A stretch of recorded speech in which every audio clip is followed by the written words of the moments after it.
రాష్ట్రంలో అన్యాయానికి గురైన ఏ కార్యకర్త అయినా కూడా డిజిటల్ బుక్ లాంచ్ చేస్తాం మీ అందరి సమక్షంలో.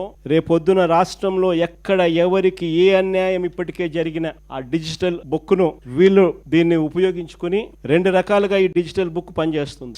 /digitalbook/vySRCP.com లోకి వెళ్ళి ఎంటర్ అయ్యి మీ ఫోన్ నెంబర్ ను టైప్ చేయగానే ఓటీపీ వస్తుంది. దాన్ని ఎంటర్ చేయగానే లొకేషన్, కెమెరా, పర్మిషన్ అడుగుతుంది. అది మీరు ఇవ్వగానే మొదట మీకు జరిగిన అన్యాయం గురించి వివరాలు అడుగుతుంది, మీరు నమోదు చేయాలి. ఆ తర్వాత మీ దగ్గర ఏమైనా ఈ అన్యాయానికి సంబంధించిన ఫోటోగ్రాఫ్స్, ఆధారాలు ఇంకా ఏదైనా అప్లోడ్ చేసే కార్యక్రమాలు కూడా చేయాలి. ఆ తర్వాత అది ఆటోమేటిక్లీ ఆ డిజిటల్ బుక్ లో స్టోర్ అయిపోతుంది. ఇది ఒక రకమైన పద్ధతి. రెండో పద్ధతి IVRS విధానం కూడా ఉంది. అంటే ఒక టెలిఫోన్ నెంబర్ 0404917178 ఈ ఫోన్ నెంబర్ కు మీరు ఫోన్ చేస్తే వైఎస్ఆర్సీపీ అన్యాయానికి గురైన కార్యకర్తల కోసం డిజిటల్ బుక్ లో ఫిర్యాదు చేయొచ్చు. ఫోన్ చేసిన వెంటనే బీప్ సౌండ్ వస్తుంది. వెంటనే ఫిర్యాదు చేయాలనుకున్న వాళ్ళు తమకు జరిగిన అన్యాయము, తాము ఏ నియోజకవర్గం నుంచి చేస్తున్నారో చెప్పాలి. ఆ తర్వాత ఎవరి మీద కంప్లైంట్ చేస్తున్నారో, జరిగిన అన్యాయం ఏమిటో,